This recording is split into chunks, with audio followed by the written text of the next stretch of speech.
ഇപ്പോഴത്തെ ഒരു പുതിയ ട്രെൻഡാണ് ഈ ഭാര്യമാർക്ക് അല്ലെങ്കിൽ പെങ്ങന്മാരോട് ചേച്ചിമാരോടൊക്കെ ഒരാൾ ഇരുന്ന് ക്വസ്റ്റ്യൻ ചോദിക്കും. ഈ കൺട്രി എവിടെയാണ്, അതിൻ്റെ പ്രസിഡൻ്റ് എവിടെയാണ്, മറ്റത് എവിടെയാണ്, സംതിങ് അവർക്ക് പറയാൻ പറ്റാത്ത പോലത്തെ ചോദ്യങ്ങൾ ചോദിക്കും. ചിലപ്പോൾ അവർക്ക് അറിയണ്ടാവില്ല, അവർ വളരെ ജെന്യൂൻ ആയിരിക്കും അവരുടെ ആൻസർ തരണേലും ആൻസർ പറയണേലും റിപ്ലൈ ചെയ്യണേലും. അത് ഒരു കോമഡി ആയിട്ട് എടുക്കും. എന്നിട്ട് കുറേ ആൾക്കാർ അത് ലൈക്ക് അടിക്കാനും കമൻ്റ് അടിക്കാനും ഷെയർ ചെയ്യാനും ഒക്കെയാണ്. കാരണം അത് പറയുന്ന രീതിയൊക്കെ വളരെ ക്യൂട്ടായിരിക്കും അത് കാരണം. പക്ഷെ നമ്മൾ മനസ്സിലാക്കേണ്ടത് അവർക്ക് എന്താ അത് അറിയാത്തതാണ്.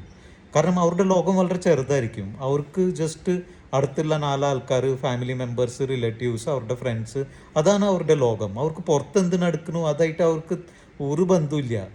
അവർക്കത് അറിയും വേണ്ട. അവർ കറക്റ്റാണ് അത് അങ്ങനെ നോക്കുമ്പോൾ. പക്ഷേ മെയിൽസ് ആയിട്ട് വരുമ്പോൾ മെയിൽസ് പുറത്ത് പോകുന്നു, കുറേ ആൾക്കാരെ കാണുന്നു, ഇടപെടുന്നു. അപ്പോൾ അവർക്ക് അവരുടെ ഇൻട്രസ്റ്റ് വാസ്റ്റ് ആയിരിക്കും. അപ്പോൾ ന്യൂസും നോളജും ഇൻഫർമേഷൻസ് കൂടുതൽ എടുക്കുന്നവർ എപ്പോഴും ജെൻസാണ്. അത് കാരണം അവർക്ക് കൂടുതൽ അറിവ് ഉണ്ടാവാൻ ചാൻസ് ഉണ്ട്. പക്ഷേ ഞാൻ ജനറലൈസ് ചെയ്യല്ല, വുമൻസിലുണ്ട്. മേ ബി പെർസെൻറ്റേജിൻ്റെ ഡിഫറൻസ് മാത്രമേ ഉണ്ടാവുള്ളൂ. ഒരു 30% ഫീമെയിൽസ് ചിലപ്പോൾ ന്യൂസ് നോക്കുന്നവരും അപ് ടു ഡേറ്റ് ആയിട്ട് ഇരിക്കുന്നവരായിരിക്കും. പക്ഷേ മാക്സിമം 70% ആൾക്കാർ അവരുടെ ലോകത്തിൽ, കൊച്ചു ലോകത്തിൽ അവർ ഹാപ്പിയാണ്.